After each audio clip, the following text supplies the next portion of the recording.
नमस्कार, mid cap मंत्र में आप सभी का स्वागत है। मैं हूं हर्षदा सावंत। नजर डालते हैं इस वक्त की खबरों पर। भारतीय बाजारों में चौतरफा तेजी। निफ्टी ने इंट्राडे में छुआ 11,000 का स्तर। बैंकिंग शेयरों में सबसे ज्यादा एक्शन। निफ्टी बैंक 400 पॉइंट ऊपर। निफ्टी के नवाब आईसीआईसीआई बैंक और बाजार के बादशाह एचडीएफसी बैंक में जोरदार तेजी। ऑल टाइम हाई के करीब पहुंचा निफ्टी का नवाब ब्रिटानिया।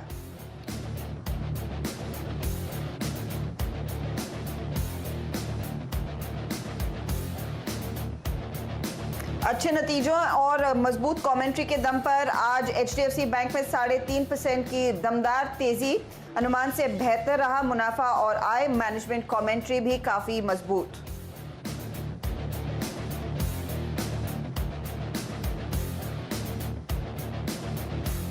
एजीआर मामले की सुप्रीम कोर्ट में अहम सुनवाई आज। कोर्ट ने पिछले 10 सालों की बैलेंस शीट, आयकर रिटर्न और एजीआर पेमेंट की मांगी है डिटेल। इधर सुनवाई से पहले वोडाफोन आइडिया ने जमा किए 1,000 करोड़ रुपए। स्टॉक में आज 8% की दिखी तेजी।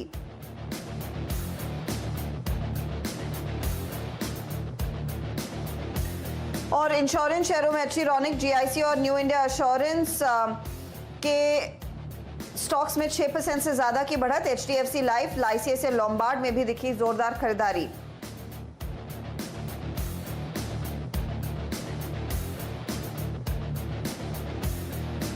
वहीं 76% डिस्काउंट पर राइट्स इशू को मंजूरी मिलने के बाद एमएनएम फाइनेंस में 9% के दमदार गेन्स। 50 रुपए है इशू प्राइस। एक शेयर के बदले मिलेगा एक राइट्स का स्टॉक।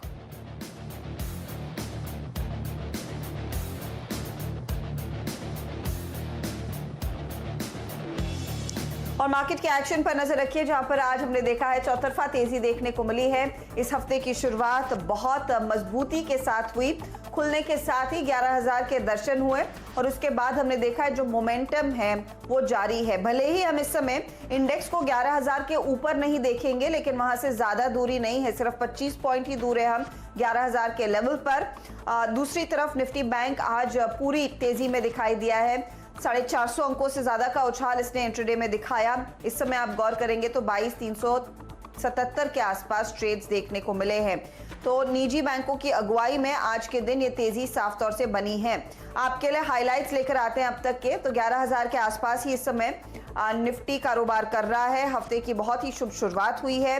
एचडीएफसी बैंक के भरोसे हमने देखा है निफ्टी बैंक में दमदार तेजी। 400 अंक से ज्यादा के गेन्स स्टॉक ने कमाए हैं। और एचडीएफसी बैंक की देखा देखी अब एक्सिस, आईसीआईसीआई, इंडसइंड से भी उम्मीदें बढ़ गई हैं कि इनके भी क्वार्टरली नंबर्स काफी दमदार रहेंगे। यही नहीं, टेलीकॉम स्टॉक्स पर जोर दीजिएगा, क्योंकि एजीआर की सुनवाई से ठीक पहले हमने देखा है टेलीकॉम शेयरों में जबरदस्त गेन्स देखने को मिले हैं। वोडाफोन आइडिया के शेयर में 8% तक की तेजी देखने को मिली। और इसके पीछे वजह साफ तौर से यही है कि एजीआर हियरिंग से ठीक पहले वोडाफोन ने 1,000 करोड़ जमा किए हैं और वो भी एक पॉजिटिव है। मिड कैप इंडेक्स पर आएंगे तो यहाँ पर 150 अंकों का उछाल है। इधर एनबीएफसी और इंश्योरेंस शेयरों का बोलबाला है। सबसे ज्यादा तेजी इधर ही देखने को मिली है। हालांकि आज के सत्र में फार्मा शेयरों में थोड़ी सी मुनाफा वसूली जरूर होती दिखाई दी है, लेकिन ओवरऑल मार्केट में बहुत बढ़िया स्ट्रेंथ देखने को मिली है। दूसरी तरफ 75 रुपए के नीचे जो रुपया ट्रेड कर रहा है उसमें मजबूती आई है डॉलर के मुकाबले। ये भी एक अच्छा साइन है। तो यह है मार्केट की पूरी चाल। लेकिन अब बात करते हैं गाबा साहब से, जो आपको बताएंगे यहाँ से आगे की क्या स्ट्रैटेजी होनी चाहिए। गाबा साहब को जोड़े उससे पहले, गाबा साहब का मैं बता दूं कल जन्मदिन था, तो पूरी टीम की ओर से और खास तौर से मिड कैप मंत्र की टीम की ओर से गाबा साहब आपको ढेरों शुभकामनाएं। Wish you a great year ahead. Thank you very very much. Blessings are here. Thank you. ऐसा है कि जो निफ्टी है, मुझे लगता है कि निफ्टी में अब भी अपमूव है। हमारा जो टेक्निकल टारगेट था 10,989 वो तो अचीव हो चुका, लेकिन अब यहाँ पर खत्म नहीं हुआ। मुझे लगता है जो ट्रेंड है स्टिल इंटैक्ट है। ऑन द अपसाइड जो नेक्स्ट टेक्निकल टारगेट है वो है करीब 11,185। वहां तक मुझे जाना चाहिए। आज गैप अप में खुला, इसीलिए शायद यहाँ पर साइडवेज जोन नजर आता है। साइडवेज जोन तो है, लेकिन लगता है latter part of the trading session में एक फ्रेश अकाउंट मिलना चाहिए। तो जगह खरीदने की तो अराउंड यही है, लेकिन स्टॉप लगाना थोड़ा मुश्किल है। 10,950 ये जो जोन है 10,970 ये एक स्ट्रॉन्ग सपोर्ट जोन है। मुझे लगता है कि आपको मिलना चाहिए latter part of the trading session में, इसलिए स्टॉक स्पेसिफिक होना चाहिए। गाबा साहब, आपकी खासियत यही है, देखिए मैंने पूछा नहीं कि इंडेक्स में क्या ट्रेड लेना है, आपने लगे हाथ बता दिया। वैसे मैं आपसे ये पूछने वाली थी पहले कि आपने कल किया क्या, कैसे मनाया अपना जन्मदिन, और आप हमारे शार्प शूटर हैं, बहुत सीधे सीधे सवालों के जवाब देते हैं, और हमारी टीम ने भी देखिए आपकी तमाम तस्वीरों को कोलेट किया। और गाबा साहब की खासियत यही है कि मैं इनकी एज तो रिवील नहीं करूंगी, लेकिन इतने एक्सपीरियंस के बावजूद इनमें जो एडवेंचर को लेकर जज्बा है वो काफ़ी सराहनीय है। So your inspiration definitely for me Gaba साहब। आप प्लेन चला लेते हैं, आप स्काई डाइविंग कर चुके हैं। मुझे याद है आपने बहुत साल पहले एक आपने जवानी के दिनों की तस्वीर दिखाई थी जहां पर आपने कुछ सर्फिंग भी की थी, सर्फिंग थी कि पैरासेलिंग थी मुझे याद नहीं, लेकिन wish you fantastic year ahead Gaba साहब। और मैं बस उम्मीद कर रही हूँ कि जैसे ही लॉकडाउन खत्म हो आप फिर निकलेंगे या तो स्कीइंग करने या स्काई डाइविंग करने। जी हाँ, मैं स्कीइंग तो अभी फरवरी कराया, लगता है लॉकडाउन होगा, लॉकडाउन के बाद जब फ्रेश शुरू होगा फिर स्कीइंग के लिए कश्मीर जाऊंगा। थैंक यू, बहुत शुक्रिया। चलिए, wish you a great year ahead. Thank you. अच्छा गाबा साहब, आज के ट्रेड्स क्या शॉर्ट लिस्ट किए हैं ये भी बता दीजिए। जो है मुझे लगता है एक चोला फाइनेंस में एक अच्छी तेजी है, बहुत ही अच्छा अपमूव है यहाँ पर, मुझे लगता है कि अपमूव मिलना चाहिए यहाँ पर, और टारगेट ऑन द अपसाइड तो 230 के हैं, स्टॉप होगा 208 की। और दूसरा है रिलायंस आरबीएल बैंक, मुझे लगता है यहाँ पर बॉटम आउट हो चुका है, यहाँ से एक अपमूव तेजी का है। ऑन द अपसाइड मुझे लगता है 190 जाना चाहिए, स्टॉप होगा 165 का। और एडवेंचर की बात की है तो मैं कहूंगा आप भी अच्छा एडवेंचर करती है, स्क्यूबा डाइविंग करती है, मुझसे ये मिस हो गया। नहीं सर, तो जब मौका मिलेगा दोनों चलेंगे, आप स्काई डाइविंग कर लेना, मैं स्कूबा के लिए चली जाऊंगी, बस एक कॉमन डेस्टिनेशन ढूंढ लेंगे। बहरहाल वरुण को जोड़ लेते हैं और वरुण से पूछते हैं कि एडवेंचर का मूड है कि नहीं बाजार में। वैसे आज जमकर बुल्स आए हैं बाहर निकल के और झूम रहे हैं, 11,000 का जश्न जरूर मनाया है। वरुण बताइए किन स्टॉक्स के जरिए हो रही है ये तेजी? डेफिनेटली अर्चना, एडवेंचर का पूरा मूड है, और दरअसल प्रकाश गाबा जी के बर्थडे को आज मार्केट भी सेलिब्रेट कर रहा है। और देखिए आज 11,000 के लेवल्स पे हम पहुंच चुके हैं, तो प्रकाश गाबा जी को पहले तो बर्थडे की शुभकामनाएं। और जिन स्टॉक्स की आपने बात की कि जिन स्टॉक्स में अच्छी खासी तेजी आज देखने मिल रही है, शुरुआत वहीं से करते, तो खबरों के चलते जिन स्टॉक्स की बात करें तो M&M फाइनेंस नतीजे आए, और साथ ही साथ राइट इशू के भी बारे में उन्होंने ऐलान किया। 50 रुपए का राइट इशू का प्राइस है, लेकिन मार्केट इसको काफी पॉजिटिव ले रहा है, 9% के आसपास की तेजी है। AGR के मामले में आज सुनवाई है, उसके पहले वोडाफोन ने 1000 करोड़ भरे, उसका इंपैक्ट देखने मिल रहा है। एलेम्बिक फार्मा एक ड्रग के लिए यूएस FDA से अप्रूवल मिला, उसके चलते 5% की तेजी। और ग्लेनमार्क फार्मा देखिए, इस कंपनी ने जो कोविड की दवाई निकाली थी उसको लेके थोड़े इश्यूज है, और प्राइसिंग को लेके खासकर, उसके चलते इस काउंटर में 3% की गिरावट है। नतीजों का इंपैक्ट, हैथवे केबल बेहतरीन नतीजे, लॉस से प्रॉफिट में आई कंपनी, स्टॉक में 4.5% की तेजी। IIFL सिक्योरिटीज नतीजे थोड़े ढीले हैं, स्टॉक में 16.5% की गिरावट है। नतीजे ICICI लोम्बार्ड के भी आए, नतीजों के बाद इस स्टॉक में तो तेजी है, लेकिन इस पूरे हफ्ते अगर आप देखें तो काफी सारे लाइफ इंश्योरेंस कंपनीज के नतीजे आने वाले भी हैं। उसके पहले देखिए पूरा पैक काफी बेहतरीन बस कर रहा है, 6-7% के आसपास के गेंस देखने मिल रहे हैं। वहीं HDFC बैंक के नतीजे आने के बाद पूरा जो बैंकिंग स्पेस है वहां पे तेजी देखने मिली। बैंक्स और NBFC, RBL bank, Dhanlaxmi bank, छोला इन्वेस्टमेंट, इक्विटास को देखिए अक्रॉस बोर्ड आपको देखने मिलेगा 4 से 5% के आसपास के गेंस देखे जा रहे हैं। इन स्टॉक्स के अलावा जहां तेजी है उसमें बेयर कॉप है, डिक्सन टेक अब 7,000 के लेवल्स के आसपास पहुंच रहा है, CDSL, in fact CDSL, BSC, MCX, ये तमाम वो कंपनीज है जिनमें तेजी है, और वोल्टास में भी 3.5% की तेजी है। लेकिन गिरावट जहां है वहां एक तो इंटरग्लोब एविएशन है, यहाँ पे गिरावट देखने मिल रही है। IEX, मेरिको, सेल जैसे काउंटर्स है जहां थोड़ी गिरावट देखने मिल रही है, लेकिन अगर आप मूड माहौल देखें तो काफी अच्छा है। स्टॉक स्पेसिफिक काफी सारे स्टॉक्स ऐसे हैं जिनमें अच्छी खरीदारी हो रही है। जी हाँ, जोरदार तेजी जरूर देखने को मिली है, कई ऐसे पॉकेट्स ऑफ स्ट्रेंथ आज के दिन नजर आएंगे। अच्छा, इस बीच टेलीकॉम स्टॉक्स पर नजर रखते हैं, क्योंकि देखिए सिर्फ 1 घंटा बचा है, सुप्रीम कोर्ट में AGR को लेकर सुनवाई की शुरुआत होगी, और उससे ठीक पहले वोडाफोन का स्टॉक आपकी स्क्रीन पर लेकर आएंगे, जहां पर जश्न का मूड अभी से बना हुआ है। दरअसल 1000 करोड़ इन्होंने और चुका दिए हैं AGR के लिए, और अब देखना होगा कि सुप्रीम कोर्ट इस मामले में क्या कुछ कहता है। असीम मनचंदा दरअसल इस केस को क्लोजली ट्रैक कर रहे हैं। असीम बताइए क्या आज सुनने में आ सकता है सुप्रीम कोर्ट की सुनवाई में? सुप्रीम कोर्ट आज एजीआर मामले की सुनवाई जो है वो करने जा रहा है। पिछली सुनवाई के दौरान सुप्रीम कोर्ट ने टेलीकॉम कंपनियों को निर्देश दिए थे कि अगर आप बोनाफाइड है तो आपको कुछ और रकम जो है वो जमा करानी पड़ेगी। साथ ही साथ सुप्रीम कोर्ट ने टेलीकॉम कंपनियों से उनके पिछले 10 साल की बैलेंस शीट और इनकम टैक्स रिटर्न जो है वो मांगे थे। टेलीकॉम कंपनियों ने जानकारी जो है सुप्रीम कोर्ट को सौंप दी है। इसके साथ साथ जो वोडाफोन आइडिया उसने करीबन 1000 करोड़ रुपए की रकम जो है और जमा करा दी है। दूसरी जो सुप्रीम कोर्ट है उसने टेलीकॉम कंपनियों से कहा था कि आपको किसी प्रकार की इसकी श्योरिटी जो है वो देनी पड़ेगी, लेकिन टेलीकॉम कंपनियों ने मना कर दिया कि वो किसी प्रकार की गारंटी जो है वो नहीं दे सकते। वो कमाएंगे और उसके बाद पेमेंट जो है वो करेंगे। तो जो सुप्रीम कोर्ट है उसने दूरसंचार विभाग से कहा था कि आप बताइए कि आप टेलीकॉम कंपनियों के इस प्रस्ताव से कितना सहमत है। तो वो दूरसंचार विभाग भी आज अपना हल्फनामा जो है वो दाखिल करेगा और बताएगा कि वो क्या इन टेलीकॉम कंपनियों को इन प्रस्ताव से सहमत है या नहीं है। क्योंकि खासतौर पर जो दूरसंचार विभाग है वो चाहता है कि टेलीकॉम कंपनियों को पेमेंट करने के लिए 20 साल का वक्त जो है वो दिया जाए, लेकिन जो सुप्रीम कोर्ट था वो चाहता था कि किसी प्रकार की शॉर्टी या सिक्योरिटी जो है टेलीकॉम कंपनियां जो है उपलब्ध कराए या उनके प्रमोटर जो है किसी प्रकार की गारंटी जो है वो दे कि डिफॉल्ट होने की सूरत में उनके ऊपर किसी तरह की कार्रवाई जो है वो की जा सकती है। तो सुप्रीम कोर्ट आज फाइनली इसके ऊपर कॉल लेगा कि क्या टेलीकॉम कंपनियों को 20 साल का वक्त जो है वो दिया जाएगा, और अगर वक्त दिया जाएगा तो उनके ऊपर क्या शर्तें जो है वो लगाई जा सकती है। क्या उनके प्रमोटर्स की गारंटी को साथ में साथ अटैच जो है वो किया जा सकता है, या फिर कोई और शर्त जो सुप्रीम कोर्ट चाहे वो इस पूरी पेमेंट की शेड्यूल के साथ जो है वो जोड़ सकता है। तो आज 2 बजे जब सुनवाई होगी तो सुप्रीम कोर्ट इसके ऊपर फैसला जो है वो लेगी। तो 2 बजे देखिए सुनवाई शुरू होने वाली है एजीआर के इस केस की, और असीम उस पर नजरें बनाए रखेंगे, आपको तमाम अपडेट्स देंगे। गवा साहब देखिए, टेलीकॉम कंपनी वोडाफोन आइडिया में जाहिर तौर पर तेजी आनी थी, वो हो चुकी है। भारतीय एयरटेल इस घंटे अब अपनी चाल को और मजबूत कर रहा है, और इसके ठीक सामने आप भारतीय इंफ्राटेल का स्टॉक भी देखेंगे जहां पर ज्यादा लॉन्ग पोजीशंस जोड़ी जा रही हैं।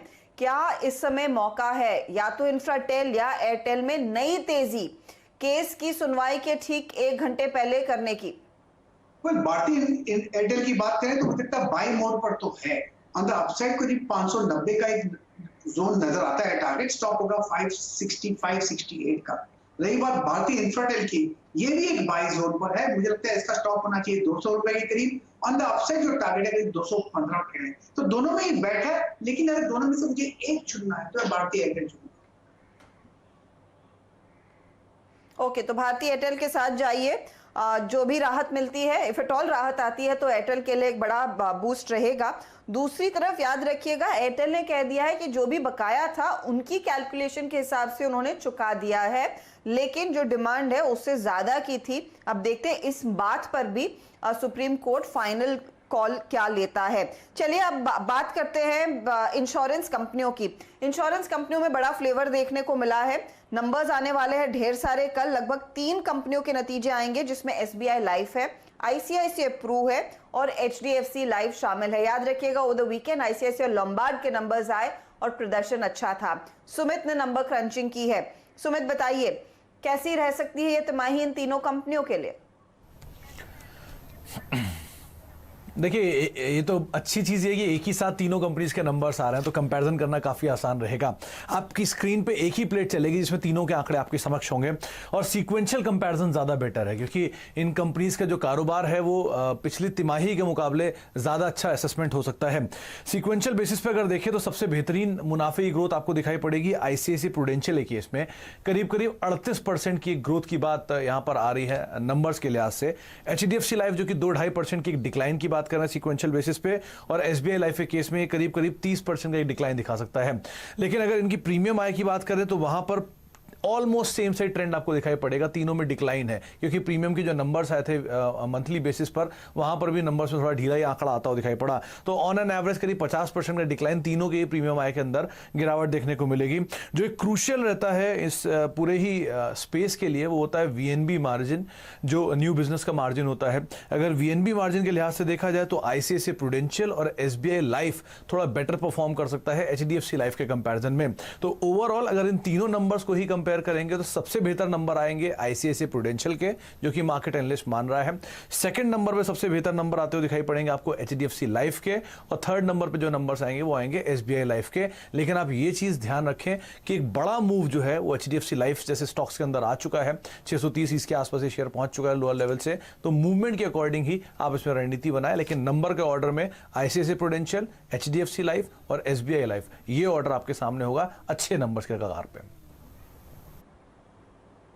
जावा साहब, तीनों स्टॉक्स आप देख लीजिए, एसबीआई लाइफ, एचडीएफसी लाइफ और आईसीआईसीआई प्रू, कहां पर ट्रेड लेकर जाएं?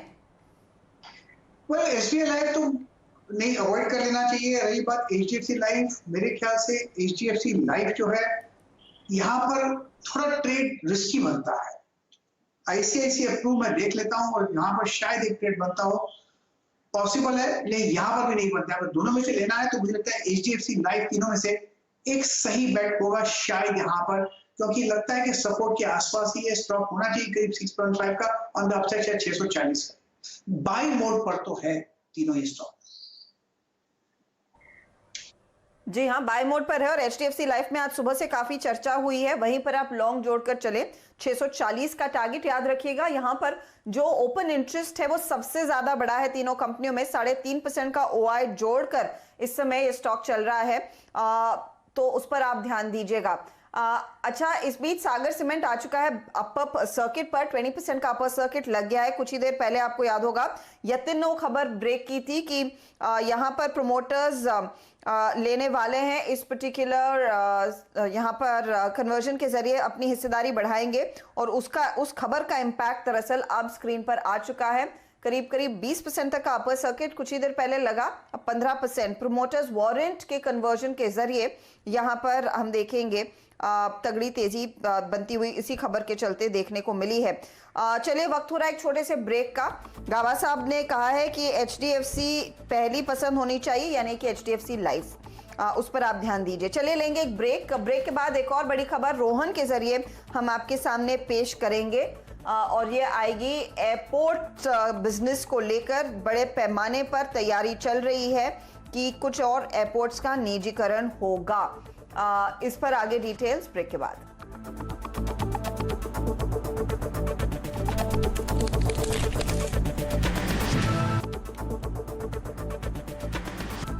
नमस्कार, स्वागत है आप सभी का सीएनबीसी आवाज पर। मिड कैप्स में हमने देखा है जमकर तेजी हो रही है, 145 अंकों के उछाल पर दरअसल ये इंडेक्स कर रहा है कारोबार, और कई ऐसे स्टॉक्स हैं जहां पर इस घंटे हमने देखा है नई तेजी बनती दिखाई दी है। दीपक फर्टिलाइजर्स इस घंटे करीब 3-4% तक की तेजी पर कारोबार करता हुआ, लेकिन सीएनबीसी आवाज के हाथ जो एक्सक्लूसिव खबर लगी है उस पर एक फटाफट व्यू मैं आपके लिए लेकर आऊंगी। रोहन हमारे साथ जुड़ गए हैं और रोहन के सूत्र उनको ये बता रहे हैं कि कुछ और एयरपोर्ट्स को आइडेंटिफाई किया गया है जिनका निजीकरण होगा।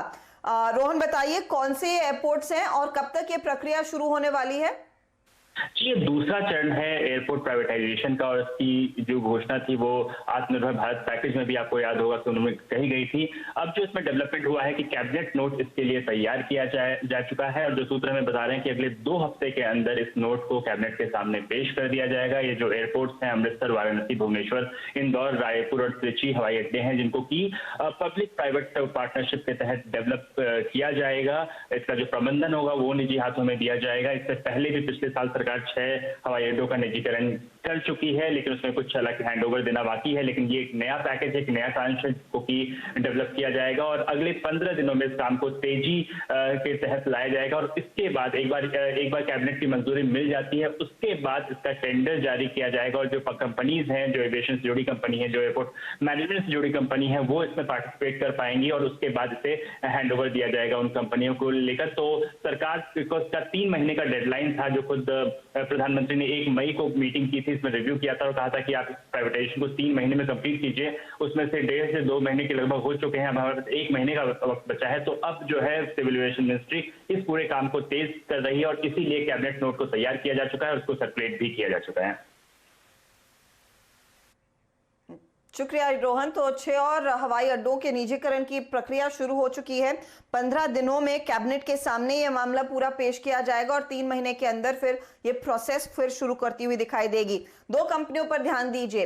एक तो GMR इंफ्रा जो ऑलरेडी इस बिजनेस में है और ज्यादातर जो बड़े एयरपोर्ट्स हैं उसके निजीकरण में इसका बड़ा योगदान रहा है। लेकिन दूसरी जो नई एंट्रेंट थी वो थी अदानी ग्रुप, और अदानी ग्रुप की होल्डिंग कंपनी अदानी एंटरप्राइजेस पर आपकी नजरें होनी चाहिए, क्योंकि वहां पर इफ एट ऑल ये बिड करते हैं सबसे ज्यादा फायदा बनता हुआ दिखाई देगा। देखिए कुछ एयरपोर्ट्स में इनके हाथ वो सौदा लग गया है, निजीकरण में अदानी ग्रुप का बड़ा योगदान होगा और इस प्रोसेस में मेरे ख्याल में वो आगे भी पार्टिसिपेट करते हुए दिखाई देंगे। तो इन दोनों कंपनियों पर ध्यान दीजिए, दोनों एक्शनेबल ट्रेड है। अदानी एंटरप्राइजेस के स्टॉक में 3.5% की तेजी देखने को मिली, अब 4% ऊपर आ गया है काउंटर, और GMR इंफ्रा भी जो फ्लैट था 1 से 1.5% ऊपर चल रहा है। गाबा साहब दोनों स्टॉक्स पर नजर रखिएगा। GMR इंफ्रा इवेंचुअली अपने एयरपोर्ट बिजनेस को भी अलग से लिस्ट कराने की तैयारी में रहेगा, इस पर हमने काफी चर्चा की है चैनल पे। दोनों पर एक फटाफट टेक चेक दीजिए। अडानी एंटरप्राइज तो बाई लगता है, ले लेना चाहिए, अभी लेना चाहिए। स्टॉक टारगेट होगा 165, 175, टारगेट स्टॉप लॉस होगा 155 का। तो अडानी एंटरप्राइज तो अच्छा लगता ही है। रही बात GMR इंफ्रा, ये भी अच्छी जगह है खरीदने की। स्टॉक होगा करीब 20 के नीचे का, अगर ऊपर चला जाता है तो 21.50 से 22 का ये जोन भी देखने को मिल सकता है।